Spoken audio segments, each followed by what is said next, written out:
ko rāpata kōpai au, no Ngāti Rangataua, ko au te tai o nā kai tiaki o te marae. The biggest thing with what's happening is we're able to fix our marae with pūtea we never had. So nurturing our next generations, it's going to help our mokopuna. So my whakaaro is, long as we whakaaro, our generation, for the mokopunas, then we can do a whole lot better to make sure our marae it still has that warmth and aroha for our mokopunas. I don't want our mokopunas to grow up and you got nobody at the marae to help them. Kei te atu ia nei roto i o mātou kaimahi. Kua hua tui hia te whakariki. E kuira te tumana. Kua no tēnā hapū, e reriki wā rātou rōpū me pēia te whakawhanaunga tonga. Kei te kite atu tā, ngā moki haere nā whakaua nā hui a karaua e tū mai nei roto I te whari. I'll just go back to the 70s. So in the early 70s, our marae actually went to sleep. From probably 74 to 79, our wharenui turned into a hay barn. So there was hay all piled up in this corner here. There was cow tracks and whatever cows leave. Our grass was just about higher than the marae. We went to Poroporo in 79 and we went there as a hapū to go and help at Poroporo to pull down the old wharekai. The idea was to pull it down, put it on trucks, take it that way into a paddock and burn it. So what happened was when they got to the floorboards, they actually put them on a truck and the truck turned this way. The truck brought the floorboards over here while our marae was still down, and that actually brought our marae back to life. And with the floorboards and the rebuilding, we had to have the people. We had no money. Our old people, at that time, everybody had gardens. And so the whole thing was they would bring everything from home. The floor in our wharekai was full of all this kai, and that's how we started making money, with raffles. But the biggest part was that whanaungatanga. And so our marae come back to life on the hands of the people. A different story when we have the people coming to build our marae on aroha versus we employ our own people. You know, and that's a huge difference.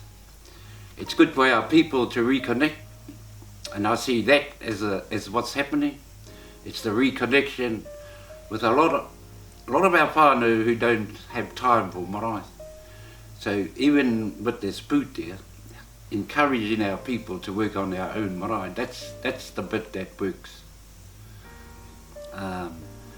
It's just coming to getting your head around that, you know, paying our people and having aroha to come and do things, it's two different worlds. It works for our marae that our people are getting paid to help. It's helped big time. But it's still that part of our culture that clashes with pūtea, and that's that aroha ki te tangata. So even though we've got all these great changes, it's to make sure we don't lose our Rangataua. So it's just trying to hang on to that.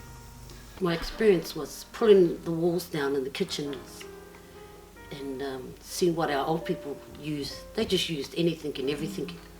So everything they did was just hard work. I just thought I was here to build and fix up this marae. I didn't really know that it was an education for the rūnanga.